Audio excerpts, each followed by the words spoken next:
மெக்கேலேயே இருக்கேன். மெக்கேலேயில் இப்போ மார்ட்டியர்ஸ் மெமோரியல் மியூசியமுக்கு வந்திருக்கோம்.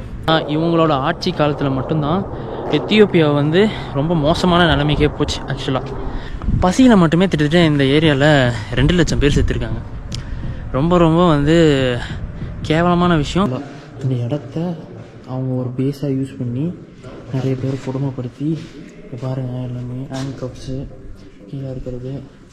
அடுத்தடுத்து என்ன பண்ணணும்னா, ஏதாவது மாற்றினாங்கன்னா அவங்களை கொலை பண்ணுறது, ஃபேமிலி முன்னாடியே வந்து விமனை வந்து ரேப் பண்ணுறது. பாருங்கள், எல்லாத்தையும் உடச்சி வச்சுருக்காங்க. பாருங்கள், வாரில் நடந்த அதெல்லாம் இப்படியே தான் இருக்குது. எல்லாமே பார்த்தீங்கன்னா கன்னி எல்லாமே இருக்குது. இதெல்லாம் வந்து அந்த போரில் நடந்தப்போ இந்த 2020 சொன்னால 20 to 22 நடந்த போரில் قرنا إدنا أسيرة نورح يالتصامنا تجاوتهم ذكنا قفلو مهلم قفلو خامس بمدد قفلو تايمو بدون تايمو يخل مالت قدم مالت إزس فين بزروا الفلطة نيرمر بهوتي أو هوتي كتصحني إزو الحسين يرني درجن مدري ورح يغلطوا مني اشتي سؤال مثل يقولوا هلن رحم كدي يقول هل رحم كنا أول نحل دي قلت أي خلي راح أسأل نار يوم كي تقلعون كي تخدنون ما عريم زولو نيرو لكم خبز حلقهم شمون تنيرنا شمون تنيرنا كشمون تكن سلستينا وطينا خمشتين وي تنير لا تتصحربها أنا قلنا تتصحربها كخبي عدم عبيه دينيرا محمد يوم عدمه أصرت حمشة شمانتا لا شوعت واي يا أسرع قولي ما شوعت عمت تخكلني عمت عندي بقاطر كل سلست عمت الدفورس. ஹலோங்க, good morning, welcome to rugged roots Tamil. நான் உங்கள் சங்கர். இன்றைக்கி பார்த்தீங்கன்னா Day 5. இன்றைக்கி நம்ம மெக்கேலே போகிறோம். ஓகேங்களா? மெக்கேலே போயிட்டு மெக்கேலேருந்து இன்றைக்கி அங்கே ஒரு மெமோரியல் மியூசியம், அங்கே ஒரு மார்க்கெட் இருக்குது, அதை போய் எக்ஸ்ப்ளோர் பண்ணிவிட்டு இன்றைக்கி டேவை வந்து முடிக்கிறோம். நாளைக்கு நான் இங்கேருந்து மெக்கேலேருந்து இதுக்கு போகிறோம், அடிஸ் அபாபாவுக்கு பஸ் எடுக்கிறோம். 15 to 17 hour bus, whole day drive இருக்கும். ஸோ பிளான் பண்ணியிருக்கேன். ஸோ இன்றைக்கி நாள் ஒரு ஹிஸ்டாரிக்கல் டே. ப்ளஸ் மெக்கேலே சும்மா இங்கே போய் ஆராய்ஞ்சு ஒரு அலசி பார்த்துடலாம் அப்படின்னு சொல்லிட்டு வந்திருக்கேன். மணி 3 ஆகுதுங்க. இப்போ நான் வந்து மெக்கேலேயே இருக்கேன். மெக்கேலேயில் இப்போ மார்ட்டியர்ஸ் மெமோரியல் மியூசியமுக்கு வந்திருக்கோம். ஊக்குரோலேருந்து ஒரு 12 மணிக்கு கிளம்புனேன். ஒரு மணி நேரத்தில் இங்கே வந்துட்டேன். போயிட்டு ஒரு லஞ்ச் எடுத்துகிட்டு அப்படியே கொஞ்சம் ஃப்ரீயாக வந்துட்டு இருந்தேன். அப்புறமா சரி ஓகே, இன்றைக்கி மெமோரியல் மியூசியம் போய் பார்த்துட்டு அப்படியே கொஞ்சம் ஸ்டே பண்ணிட்டு அப்படியே கிளம்பலாம் அப்படின்னு சொல்லிட்டு பிளான் வச்சுருக்கேன் டோட்டலாக. ஸோ நமக்கு நாளைக்கு காலைல 4 மணிக்கு பஸ்ஸுங்கிறதுனால கொஞ்சம் சீக்கிரமாக போய் தூங்கணும். ஸோ அதனாலே சீக்கிரமாக பார்த்துட்டு போயிடுவோம். பார்த்துட்டு போயிட்டு ஒரு டின்னர் சாப்பிட்டு ரெஸ்ட் எடுப்போம். அதான் பிளான் வச்சுருக்கேன். ஸோ இன்றைக்கி அவ்வளோதான். இன்றைக்கி அங்கே ஒரு மியூசியம் பார்த்தோம், இன்றைக்கி இங்கே ஒரு மியூசியம் பார்க்குறோம். அதுக்கப்புறம் எதுவும் இல்லைங்க இங்கே சொல்கிறபடி. அப்புறம் ஃபுட்டு எடுத்தேன். ஃபுட்டு போய் சாப்பிட்டுட்டு சாலடு ப்ளஸ் ஒரு ஸ்க்ராம்பிள் எக்ஸ் எடுத்தேன். அவ்வளோதான். இந்த மியூசியம் போய் பார்ப்போம் எப்படி இருக்குன்ட்டு. இந்த மார்ட்டியர்ஸ் மியூசியம் எதை பற்றி இருக்குன்னா, மெமோரியல் மியூசியம். அதாவது இங்கே வந்து 1975 1991 வரைக்கும் இந்த டர்க் அரசு இருக்குது. ஓகேவா? அந்த டைமில் வந்து இவங்களை வந்து ஆட்சி செய்தது வந்து பார்த்திங்கன்னா டர்க் அரசு தான். இந்த டர்க் அரசை வந்து இவங்க கொஞ்சம் வந்து எப்படி சொல்கிறேன்னா, நிறைய ஒடுக்குமுறைகள் கொண்டு வந்தாங்க, மோசமான ஆட்சி நடத்துனாங்க. ஆனால் இவங்களோட ஆட்சி காலத்தில் மட்டும்தான் எத்தியோப்பியா வந்து ரொம்ப மோசமான நிலைமைக்கே போச்சு. ஆக்சுவலாக எப்படின்னா, லைக் பசி பஞ்சம், நான் சொன்னேன்ல, எப்போ பார்த்தாலும் ஏதாவது ஒரு போர் நடந்துக்கிட்டே இருக்கும். ஸோ இவங்க ஆட்சியில் வந்து அது பாட்டு பயங்கரமாக இருந்துச்சு. ஓகேவா? மக்களுக்கு பெருசாக எதுவுமே என்ன சொல்கிறது, எந்த ஒரு வளர்ச்சியுமே இல்லை, ஒரு நல்ல ஒரு டெவலப்மெண்ட் எதுவுமே இல்லாததுனால அந்த மக்களாட்சியை ஒடுக்க வந்தது தான் வந்து TPLF. டிபிஎல்எஃப்ங்கிறது டிக்ரே பீப்புள் லிபரேஷன் ஃபோர்ஸ். ஓகேவா? அவங்க வந்து இப்போ அவங்க தான் வந்து இங்கே டிக்ரேல ஆட்சியில் இருக்காங்க. அவங்களுக்கும் எத்தியோப்பியன் வந்து ஃபெடரேஷன் கவர்மெண்ட்டுக்கும் நடந்த பிரச்சனைனால இங்கே தான் இந்த ரீஜியனில் மட்டுமே சொல்கிறேன். டிக்ரேங்கிறது ஒரு பெரிய ரீஜியனுங்க. கிட்டத்தட்ட எப்படின்னா இங்கே வந்து மெக்கேலு, அப்புறம் இது ஒரு பார்ட்டு தான். மெக்கேலேங்கிறது ஒரு பார்ட்டு, அக்ஸும் ஒரு பார்ட் இருக்குது. அடுத்து பார்த்திங்கன்னா ஷிரேன்னு ஒரு இடம் இருக்குது, அது ஒரு பார்ட் இருக்குது. இது எல்லாமே பார்த்திங்கன்னா டிக்ரே ரீஜியன் வரும். ஓகேவா? அதில் வந்து இங்கே அந்த டெர்க்கி அரசை எதிர்த்து போராடினவங்க யாருன்னு பார்த்தீங்கன்னா அந்த டிபிஎல்எஃப் தான். அவங்க கிட்டத்தட்ட வந்து இந்த டெர்க் அரசு கிட்டத்தட்ட 1975லேருந்து கிட்டத்தட்ட 1991 வரைக்கும் ஆண்டுட்டு இருந்தாங்க. அதாவது எங்கன்னா இங்கே இந்த டிகிரே ரீஜனை அவங்க ஒடுக்குமுறைகளை வந்து சுத்தமாக முடிச்சு கட்டினது யாருன்னா டிபிஎல்எஃப். அந்த டிபிஎல்எஃப் எப்படின்னா ஆயுத போர் பண்ணாங்க. போர் பண்ணி தான் வந்து இவங்களை ஜெயித்தாங்க. அதில் பல உயிர்கள் வந்து டிபிஎல்எஃப்லேருந்து போச்சு. பல மக்களோட உயிர்கள் வந்து இதில் வந்து இறந்து போயிருக்காங்க. ஸோ அவங்க ஒரு வீரர்கள் நினைவாகவும் மக்களின் நினைவாகவும் உருவாக்கப்பட்டது தான் இந்த டிகிரே, அதாவது மார்ட்டியர்ஸ் மெமோரியல் மியூசியம். ஓகேங்களா? இதுதான் வந்து இதோட பெரிய ஹிஸ்ட்ரி. ஏன்னா அந்த டேக்கு இருந்ததுனால தாங்க இன்னுமே பிரச்சனை ஆச்சு, இன்னுமே பிரச்சனை நடந்தது. அதுக்கப்புறம் பல பிரச்சனைகள் வந்தது. டிபிஎல்எஃப் ஆரம்பித்து டிபிஎல்எஃப் வந்து பொலிட்டிக்கல் பிரச்சனை, அது டிபிஎல்எஃப்க்கும் எத்தியோப்பியன் கவர்மெண்ட்டுக்கும் அது நடந்து, அதுதான் அந்த 2020லேருந்து 2022 நடந்த போர். அந்த போரில் தான் பல பேர் வந்து உயிர் போச்சு. பசி இன்னுமே இந்த ஏரியாலெலாம் பார்த்திங்கன்னா இருக்காங்க ஆளுங்க. அவங்களுக்குலாம் பார்த்திங்கன்னா 2 கால் இல்லை, கை வந்து ஊனமுற்று போயிருக்காங்க. எதனாலனா அந்த போரோட இதுதான். ஓகேங்களா? இங்கே போர் நடந்ததுனால நிறைய பேருக்கு கை காலெலாம் போய் இன்னும் ஊனமுற்று தான் இருக்காங்க.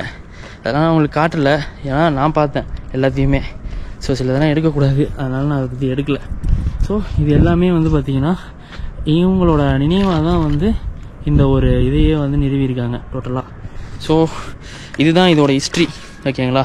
டிகிரோட அந்த மார்ட்டியர் மெமோரியல் மியூசியமோட ஹிஸ்ட்ரி. ஸோ உள்ளே போய் பார்ப்போம். நிறைய இருக்குது.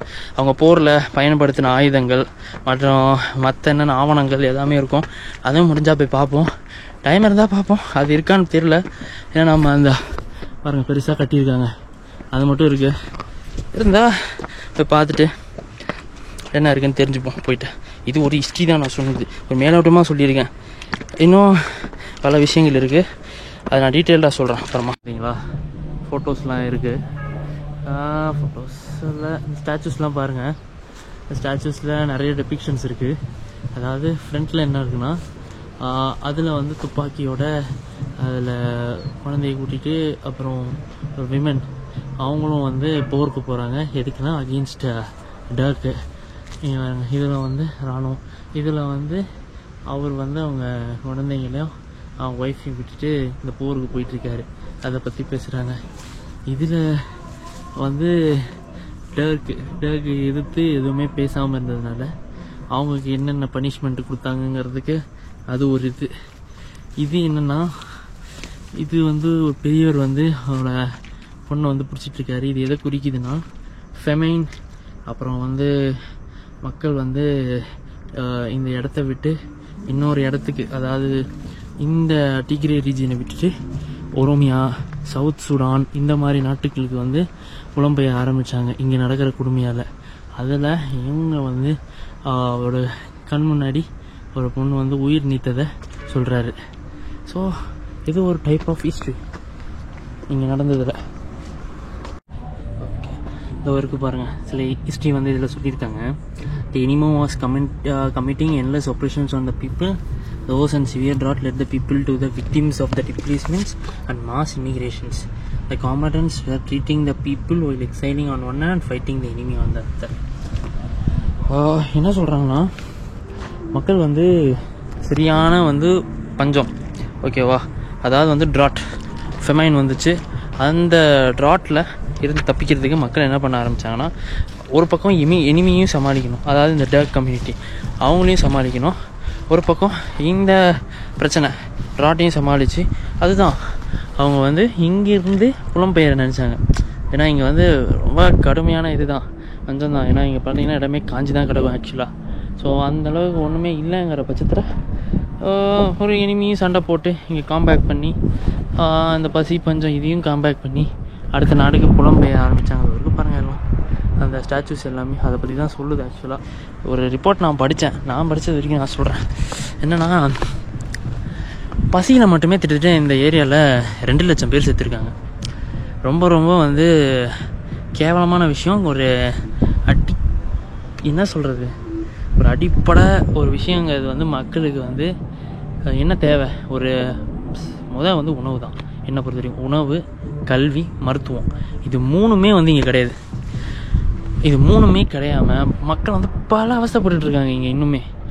இவங்க இதில் வந்து நான் சும்மா காமிச்சது மட்டும்தான். இது வந்து அந்த டைமில் நடந்தது 1975லேருந்து 1991 வரைக்கும் நடந்தது. பட் இதுக்கப்புறமுமே நடந்துகிட்ருக்கான்னு கேட்டோன்னா இப்பயும் நடந்துட்டு தான் இருக்குது. ஓகேங்களா, இப்பயும் இந்த 2020லேருந்து 2022 வரைக்கும் நடந்த போரில் பல ஆயிரம் மக்கள் இறந்தாங்க. பல ஆயிரம் பேருக்கு கை போச்சு, கால் போச்சு. பட் அவங்களுக்கான மெடிக்கல் ஃபெசிலிட்டி ஏதாவது இருக்கான்னு கேட்டோன்னா எதுவுமே கிடையாது இங்கே. ஓகேங்களா, உங்களுக்கு சின்னதாக ஏதாவது அடிபட்டுச்சுன்னா அப்புறம் உங்களை என்ன சொல்லுவாங்கன்னா, நீங்கள் வெளியூருக்கு போங்க, இல்லைனா வந்து அடிசா பாபாவுக்கு போங்க. அடிசா பாபாவில் மட்டும்தான் வந்து அந்த மெடிக்கல் சிஸ்டம் வந்து ஓரளவுக்கு நல்லா இருக்குது மக்களுக்கு. மற்ற எந்த இடத்துலையுமே வந்து பார்த்திங்கன்னா இவங்களுக்கான மெடிக்கல் சிஸ்டம் அந்தளவுக்கு இல்லை. இன்றைக்கி வந்து ஒழுங்கான லீடர் சூஸ் பண்ண முடியாதனால அந்த லீடராலேயே வந்து இவங்க காலியானாங்க. ஆக்சுவலாக இங்கே இருக்க பிரைம் மினிஸ்டர் அபி அகமது அவர் தான் வந்து டிபிஎஃப் மேலே போர் தொடுத்தார். அதில் பல ஆயிரம் மக்கள் கொஞ்சமாவது ஒரு மனசாட்சின்னு இருக்கணும்ல. சொந்த மக்களையே வந்து இந்த மாதிரி பண்ணியிருக்காரு. அவர் கொஞ்சம் இதில் அவருக்கு வேறு நோபல் பரிசு வேறு கொடுத்துருக்காங்க. அதுக்கு முன்னாடி என்ன எப்படி கொடுத்தாங்கங்கிறதே எனக்கு சுத்தமாக தெரியல. 8 லட்சம் பேர் இன்னுமே வந்து பார்த்திங்கன்னா அந்த பசி அதுதான் வந்து எனக்கு ரொம்ப வந்து உறுத்திக்கிட்டே இருக்க ஒரே விஷயம். ஏன்னா நான் எப்படி வேணால் செத்து போகலாம், பசியினால் செத்து போனீங்கன்னா அந்த நாடு வந்து உருப்படாது. கடைசி வரைக்கும் உருப்பிட்டதாக சரித்திரமே கிடையாது. ஸோ இந்த நாட்டை பொறுத்த வரைக்கும் இவ்வளோ தான் ஹிஸ்ட்ரி. ஓகேங்களா, நிறைய ஹிஸ்ட்ரி இருக்குங்க. இவங்க ரொம்ப பாவப்பட்ட மக்களுங்க. நான் என்னமோ நினச்சேன் ஆக்சுவலாக வந்து வரும்போது. பட் ரொம்ப பாவமாக இருக்குது இவங்கெல்லாம் பார்க்க.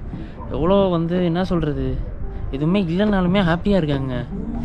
இதாக இருந்தாலும் ஷேர் பண்ணுறாங்க மக்களுக்கு. வந்து ஒரு வீட்டுக்கு போனால் டக்குன்னு கூப்பிட்டு இருந்தால் வாங்க காஃபி சாப்பிடுங்க, இந்தாங்க வாங்க சாப்பாடு எடுத்து வந்து கொடுக்குறாங்க. நான் ஆஃப்ரிக்காவை நான் வேறு ஒரு கோணத்தில் நினச்சேன். ஆஃப்ரிக்கானா இப்படி தான் இருக்கும், ஊர்லாம் இந்த மாதிரி தான் இருப்பாங்க அப்படின்ட்டு. மக்கள்லாம் நல்ல மக்களாகவே இருக்காங்க. ஆக்சுவலாக நான் வந்து ரியலி என்ன சொல்கிறேன், எனக்கு மட்டும் அப்படி இருக்கான்னு தெரியல. மேபி நான் போகிற இடத்துல நல்ல நல்ல பர்சன்ஸ்லாம் மீட் பண்ணுறேன், நிறைய பேரை பார்க்குறேன். அவங்க ரொம்ப ஜாலியாக இருக்காங்க. என் கூட பழகும்போது ஃப்ராங்கின்னு கூப்பிடுவாங்க. என்ன ஃப்ராங்கினா ஃபாரினர். நான் என்ன கூப்பிடுவேன்னா அவங்கள ஆபேஷான்னு கூப்பிடுவேன். ஆபேஷானா வந்து லோக்கல்னு அர்த்தம், ஃப்ராங்கினா ஃபாரினர். ஸோ அவங்கள அந்தமாரி கூப்பிடுவேன். ஸோ பல இதெல்லாம் இருக்குது இவங்களோடது. எனக்கு இன்னும் நான் சில இடத்துக்குலாம் போகும்போது நம்ம இந்தியாவில் நம்ம கிராமத்தில் இருக்க மாதிரியே எனக்கு ஃபீல் ஆச்சு சில இடம்லாம். இது சொல்லணும்னு தோணுச்சு. ஆக்சுவலாக நான் இது எதுவுமே சொல்லலை. ஆக்சுவலாக இவங்களை பற்றி சொல்லணும், இவங்களோட கல்ச்சர். இவங்க இப்போ கூட ஒரு ரெஸ்டாரண்ட்டுக்கு போயிட்டு வந்தேன். அங்கே 2 லேடிஸ் தான் நடத்துகிறாங்க அந்த ரெஸ்டாரண்ட்டை. அவங்க வந்து பார்த்துட்டு நான் இந்தியன், எங்கேருந்து வரீங்க எல்லாம் சொன்னதுக்கு ஓகே நல்லா என்ன வேணுமோ சொல்லுங்கள், கூச்சப்படாமல் கேளுங்க, சாப்பிடுங்க நல்லா அப்படின்னாங்க. சாப்பிட்டுட்டு அவங்களே எல்லாமே எடுத்துன்னு வந்து எனக்கு கொடுத்து பார்த்துட்டு தெரியலங்க. எனக்கு ஒருவேளை மாஸ் மீடியா காட்டுறது வந்து எனக்கு தெரிஞ்ச ஒரு டான்ஸிங் ட்ராமாவும் இருக்குங்க ஆக்சுவலாக. பட் எனக்கு moreover it's a good experience. I have learnt lot actually during this packing trip. திருப்பியும் ஒரு தடவை வருவோம், இங்கே எல்லாம் முடிச்சுட்டு திருப்பியும் நம்ம இந்த பேக்கிங் ட்ரிப்பை கண்டினியூ பண்ணிட்டு நம்ம எத்தியோப்பியா வரலாம். நம்ம இன்னும் நிறைய போக வேண்டியது இருக்குது. But Ekele has surprised me a lot. அதுதான் நான் இப்போது மியூசியம்குள்ளே இருக்கேங்க. இது வந்து இந்த மியூசியம் பாருங்கள். இதெல்லாம் வந்து இந்த 2020லேருந்து 2022 நடந்தப்போ வாரில் இவங்க எல்லோரும் இந்த எரித்ரியன் ஃபோர்ஸஸும் எத்தியோப்பியன் ஃபெடரேஷன் ஃபோர்ஸஸும் வந்து இங்கே தான் வந்து தங்கியிருந்தாங்க. ஆக்சுவலாக இந்த இடத்த அவங்க ஒரு பேஸாக யூஸ் பண்ணி நிறைய பேர் கொடுமைப்படுத்தி பாருங்கள். எல்லாமே ஹேண்ட் கப்ஸு கீழே இருக்கிறது பாருங்கள், பசங்க படித்த புக்ஸு, செருப்பு, ஃபேண்ட்டு, இதெல்லாம் விமனோட ஐட்டம்ஸ். இங்கே இருக்க இதெல்லாமே யூஸ் பண்ணி என்ன பண்ணியிருக்காங்கன்னா பல பேர் கொண்டு இருக்காங்க. இந்த இடத்துல பல என்ன சொல்கிறது உயிர்களை வந்து இந்த இடத்துல வந்து நாசம் பண்ணியிருக்காங்க. நிறைய விமனை ரேப் பண்ணியிருக்காங்க.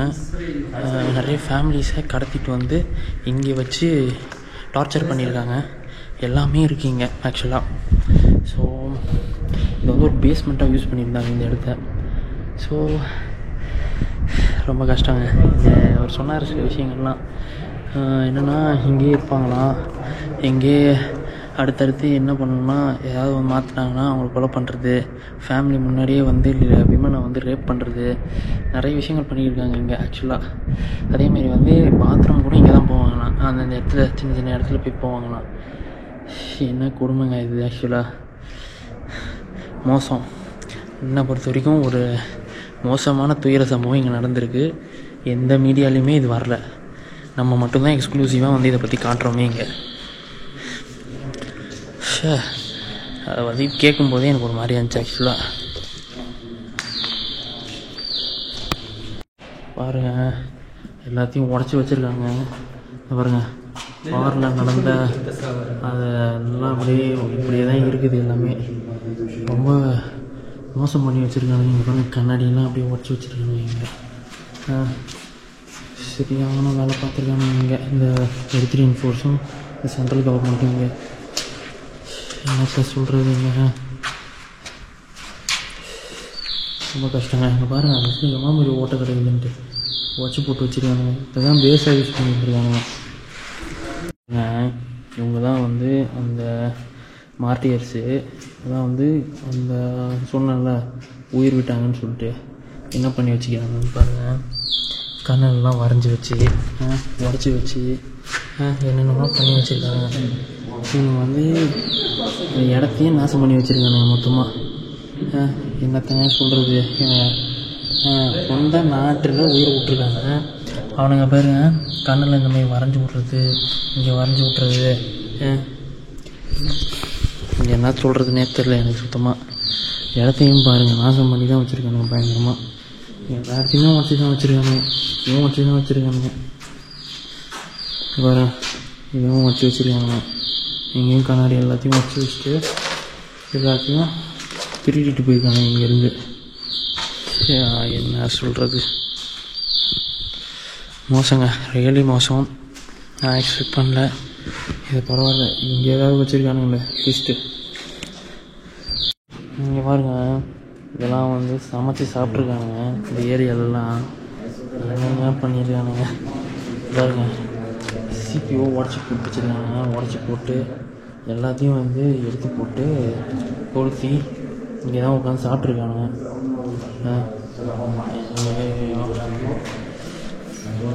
பாட்டில் எல்லாம் இங்கேயே வந்து பாட்டில், அந்த பாட்டில் எல்லாத்தையும் உடச்சி வச்சிட்டாங்க மொத்தமாக. மொத்தமாக காலி பண்ணி வச்சுருக்காங்க எல்லாத்தையும். இங்கேயும் உட்காந்து சாப்பிட்றானுங்க. இங்கே வந்து என்ன பண்ணுவாங்கன்னா, இந்த ஆடு மாடு எதாவது எடுத்துன்னு வந்து இங்கேயே வெட்டிட்டு அதை எடுத்துன்னு வந்து இங்கே சமைச்சு சாப்பிடுவானுங்கம்மா.